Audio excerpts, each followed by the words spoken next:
आप देख पा रहे हैं ये प्रधानमंत्री नरेंद्र मोदी की बालासोर से तस्वीरें। इस वक्त जी मीडिया संवाददाता धीरज ठाकुर हमारे साथ जुड़ गए हैं।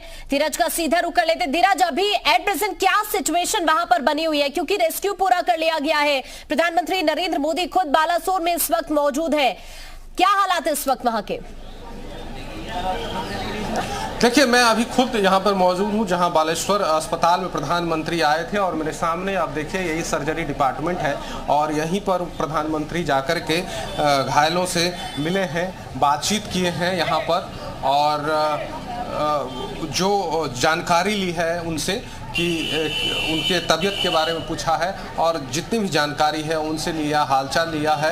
और इससे पहले प्रधानमंत्री घटनास्थल पर गए थे, घटना वहां पर मुआयना किया। मुआयना करने के बाद जितने भी अधिकारी हैं उनसे बातचीत की प्रधानमंत्री ने। जो राहत काम में लोग लगे हैं उनसे बातचीत की, कुछ दिशा निर्देश दिए, उस दिशा निर्देश पर अमल किया जाएगा और साथ में ही जो रेस्क्यू का काम था वो पूरा कर लिया गया है। अब जो परिचालन की बात है वो जितना जल्दी से जल्दी हो सके उस पर आगे काम बढ़ रहा है। ठीक है, यानी अब कोशिश की जा रही है परिचालन जल्द से जल्द हो सके, रेस्क्यू पूरा कर लिया गया है। लेकिन धीरज, अभी आप जो सिचुएशन वहां पर देख रहे हैं, 260 से ज्यादा यात्रियों की मौत की खबर है, 600 से ज्यादा यात्रियों का जख्मी होना। अभी जो सिचुएशन बनी हुई है वहां पर इलाज को लेकर और साथ साथ क्या लग रहा है, आंकड़ा और ज्यादा बढ़ सकता है क्या ये?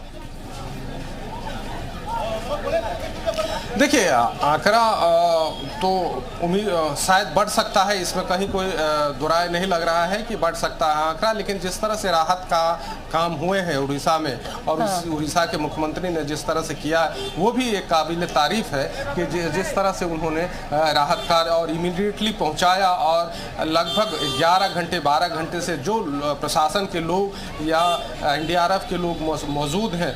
चूँकि वहाँ पर घटनास्थल पर मैं सुबह 4 बजे से वहाँ मौजूद था और उस घटना स्थल पर उस स्थिति को वर्णन करना मेरे लिए कठिन है कि किस तरह की वहाँ की दृश्य थे, किस तरह के हृदय विदारक दृश्य थे, किस तरह से दर्दनाक घटनाएं थी। लोग जब उस जगह पे मैं गया था तो लग रहा था कि लोग कहीं से जा रहे थे, कई घर से बाहर जा रहे थे अपने घर से दूर रोजी रोटी के लिए और कोई घर लौट रहे थे और रास्ते में ही ऐसी घटना हो जाना उनके लिए एक बहुत बड़ा सदमा है, उनके परिवारों के लिए सदमा, हम सभी के लिए सदमा है और ख़ास तौर पर उन लोगों के लिए जो बाहर जाते हैं। और लेकिन एक बात तो जरूर है कि कहीं ना कहीं इस मामले में पूरी लापरवाही तो किसी न किसी की है, उसका जिम्मेदार कौन होगा? बिल्कुल बड़ा सवाल धीरज इस वक्त यही बना हुआ है कि जो अंदेशा जताया जा रहा है, अलग अलग वजह जो देखी जा रही है, पूरी तरह जांच के बाद ही तस्वीर क्लियर हो पाएगी कि आखिरकार इतने बड़े हादसे के पीछे जिम्मेदार कौन है,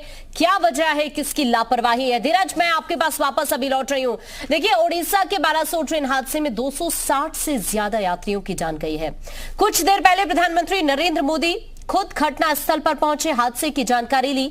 पीएम मोदी ने रेस्क्यू ऑपरेशन की समीक्षा की और अधिकारियों और मंत्रियों को घायलों के इलाज के लिए हर इंतजाम करने के निर्देश दिए। घटना स्थल का मुआयना करने के बाद पीएम मोदी अस्पताल पहुंचे और घायल मरीजों से बातचीत की, उनका हालचाल जाना। सरकार की तरफ से मृतकों के परिवार वालों के लिए मुआवजे का ऐलान किया गया है। वहीं इन सब के बीच एक सवाल सभी के बीच दौड़ रहा है कि आखिर कब तक पटरियों पर दौड़ेगी मौत की ऐसी एक्सप्रेस ट्रेन। हादसे पर कांग्रेस ने रेल मंत्री से इस्तीफा मांग लिया है। साथ ही सरकार से सवाल किए हैं कि ऐलान के बाद भी हादसे वाली ट्रेनों में टक्कर रोधी डिवाइस कवच क्यों नहीं लगाए गए।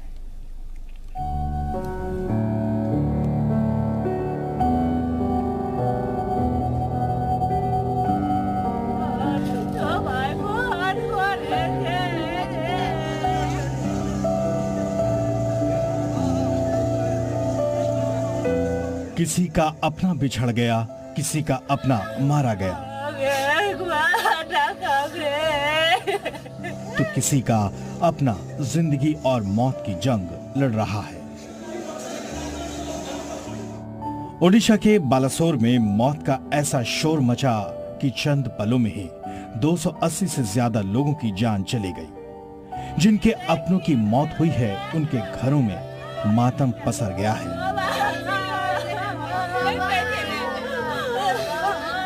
इन खौफनाक तस्वीरों को देखकर उन डरावने पलों की कल्पना करना ज्यादा आसान होगा, लेकिन ऐसा करने में अच्छों का कलेजा कांप उठ सकता है। ये वाला है जो है ये गुड्स ट्रेन है और उस गुड्स ट्रेन के ऊपर जो है ये कोरोमंडल जो है, कोरोमंडल एक्सप्रेस का जो डिब्बा आपको दिख रहा है, ये गुड्स ट्रेन के ऊपर चढ़ गया है और इसका जो गुड्स ट्रेन का जो मतलब कोरोमंडल का जो इंजन है वो भी गुड्स ट्रेन के ऊपर चढ़ा हुआ है।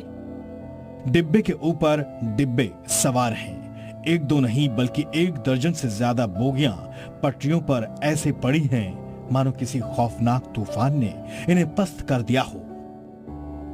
रेस्क्यू रिलीफ ऑपरेशंस अभी भी जारी है। यहाँ पर आपको एनडीआरएफ की टीम्स यहाँ पे दिखेगी और इन डब्बों में जो है देखा जा रहा है कि आखिरकार कोई अंदर फंसा है कि नहीं, क्योंकि आपको बता दें रात भर जो है वो चलता रहा है रेस्क्यू ऑपरेशंस और आज सुबह भी यहाँ पर रेस्क्यू ऑपरेशंस चल रहा है।